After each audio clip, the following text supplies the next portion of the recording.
आज हम सब माननीय प्रधानमंत्री नरेंद्र मोदी जी के नेतृत्व में 11 साल पूरे होने के उपरांत पूरे प्रदेश में किस ढंग से हमें जन जन के बीच में जाना है, उस संबंध में चर्चा करने के लिए एकत्र हुए। हम सब जानते हैं इन 11 वर्षों में पूरे देश में आमूल चूल परिवर्तन हुआ है। 2014 से पहले यदि भारत की छवि हम अखबारों के माध्यम से देश दुनिया के विभिन्न समाचार पत्रों में हम देखते थे तो एक भ्रष्टाचार करने वाले देशों की सूची में सर्वोच्च शिखर की तरफ भारत बढ़ रहा था। भारत के तत्कालीन प्रधानमंत्री जो 14 से पहले थे, दुनिया के दूसरे देशों में जाते थे तो भारत को वो सम्मान नहीं मिल पाता था। कई दिनों तक उन्हें इंतजार करना पड़ता था वहां के राष्ट्राध्यक्षों से मिलने के लिए।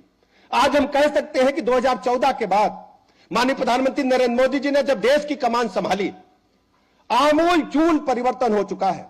माननीय मोदी जी के सामने दो बड़ी चुनौतियां थीं। एक तो भारत माता की छत भ्रष्टाचार करने वाले देशों की तरह तेजी के साथ एक ख्याति प्राप्त कर रहा था, कुख्याति प्राप्त कर रहा था, और दूसरी तरफ भारत के अंदर गरीबी और अमीरी में खाई बढ़ रही थी।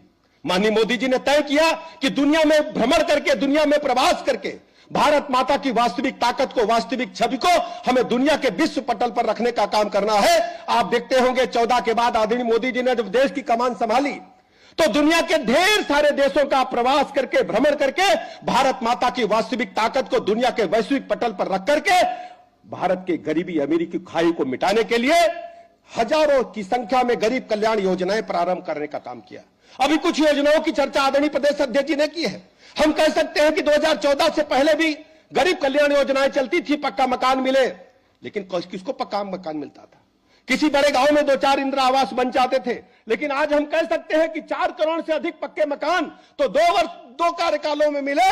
और आदरणीय मोदी जी ने जब 2024 में संकल्प पत्र के माध्यम से हम जनता के बीच में गए तो 3 करोड़ और नए मकान गरीबों को दिए जाएंगे।